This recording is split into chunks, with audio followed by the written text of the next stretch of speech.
அஸ்ஸலாமு அலைக்கும் வரஹ்மத்துல்லாஹி வபரகாத்து. பிஸ்மில்லா அல்ஹம்துலில்லா.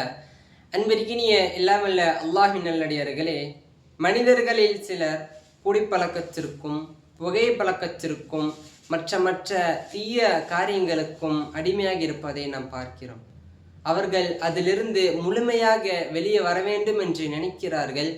ஆனால் அதிலிருந்து அவர்களால் வெளியே வர முடியவில்லை. அவர்களுக்கு ஒரே ஒரு தீர்வு தான். அதைத்தான் அல்லாஹ் ரப்புல் ஆலமீன் தன்னுடைய திருமறையிலே கூறுகிறான், இன்ன ஸலாத்த தன்ஹா அனில் ஃபஹ்ஷாஇ வல் முன்கர். நிச்சயமாக தொழுகை மானக்கேடான விஷயங்களிலிருந்தும் தீய காரியங்களிலிருந்தும் தடுக்கிறது என்று அல்லாஹ் கூறுகிறான். அன்பானவர்களே, நாம் தினமும் ஐவேளை தொழுகையை நாம் தொழ வேண்டும்.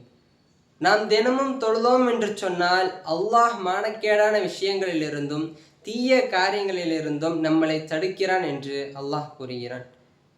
எம்மிடத்திலே எவ்வளவோ கெட்ட பழக்கமும் கெட்ட காரியங்களும் கெட்ட விஷயங்களும் இருந்தாலும் அதை அத்தனையும் நம் கையால் பிடித்து இருக்க வேண்டும்.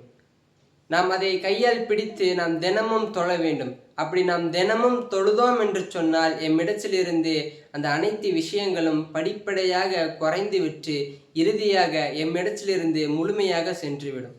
எனவே அன்பானவர்களே, நாம் தினமும் இந்த ஐவேளை தொழுகையை தொழுவோமாக.